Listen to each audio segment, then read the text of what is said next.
మీరు చేసే దాడులు ఎవరు మీద చేస్తా ఉన్నారు? గ్రామాల్లో చూసినప్పుడు ఎస్సీలకు సంబంధించి కానీ, ఎస్టీలకు సంబంధించి కానీ, బీసీల మీద కానీ, మైనార్టీలని టార్గెట్ గా చేసుకుని, ఎందుకంటే ఈ వర్గాలన్నీ కూడా వైఎస్ఆర్ కాంగ్రెస్ పార్టీకి అండగా నిలబడ్డాయి.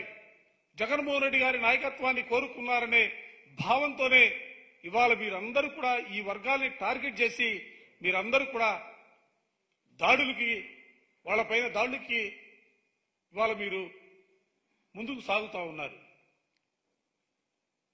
ఇవాళ మొదటి నుంచి కూడా పేదలకి పెత్తందారులకు మధ్య జరుగుతున్నటువంటి ఈ పోరాటంలో ఇవాళ పేదలపైన పెత్తందారులు ఆధిపత్య ధోరణి చూపించడానికి, అడగదొక్కాలనే ఆలోచనతో వాళ్ళందరిపైన కూడా మీరు చేస్తున్నటువంటి దాడులు ప్రజాస్వామ్య వ్యవస్థలో మంచిది కాదన్న అంశాన్ని కూడా ఈ సందర్భంగా గట్టిగా చెప్పదలుచుకున్నా.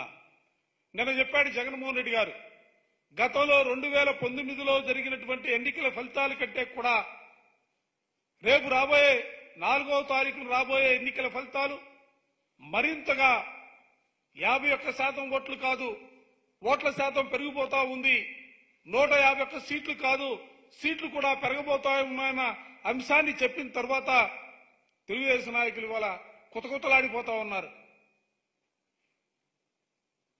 ఎందుకంటే జగన్మోహన్ రెడ్డి గారు చెప్పినటువంటి మాట, ఎందుకంటే 2019లో ఆయన ముఖ్యమంత్రి కాకముందే ఆ విధమైనటువంటి మద్దతు జగన్మోహన్ రెడ్డి గారికి దక్కింది.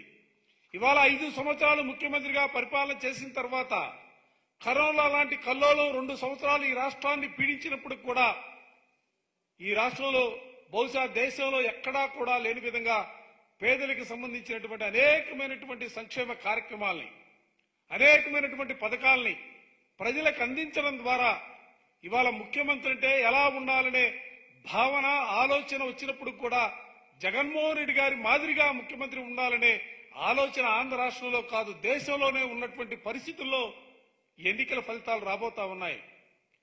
రోల్ మోడల్ కాబోతా ఉంది ఆంధ్ర రాష్ట్రం. సువర్ణ అక్షరాలతో లిఖించే రీతిలో ఫలితాలు రాబోతా ఉన్నాయి. రేపు 4వ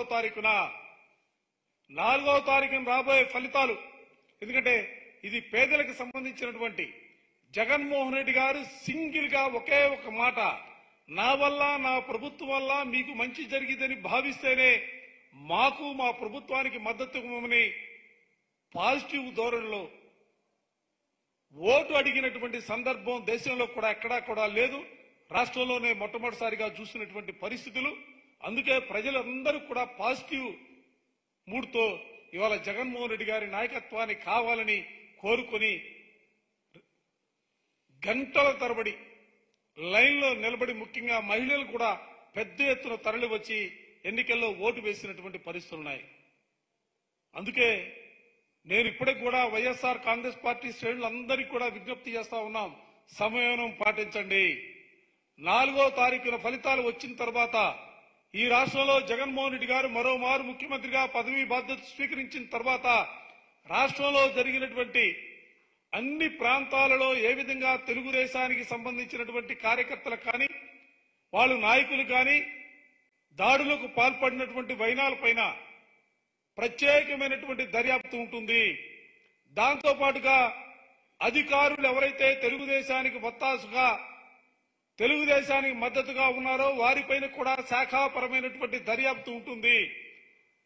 ఎవరైతే ప్రజాస్వామ్య విలువలను మంటగలిపారో వారందరిపైన కూడా దర్యాప్తు చేయించి కఠినమైనటువంటి చర్యలు తీసుకోబోతున్నామన్న అంశాన్ని కూడా ఈ సందర్భంగా చెబుతూ, దయచేసి ఎందుకంటే తెలుగుదేశం నాయకులు ఫలితాలు రాకముందే ఓటమిని అంగీకరించే పరిస్థితుల్లో ఇవాళ వాళ్ళ భావనలు కూడా ఉన్నటువంటి పరిస్థితులు కూడా ఈ సందర్భంగా చెబుతూ మరోసారి చెబుతా ఉన్నాం, సమయం పాటిస్తా ఉన్నాం.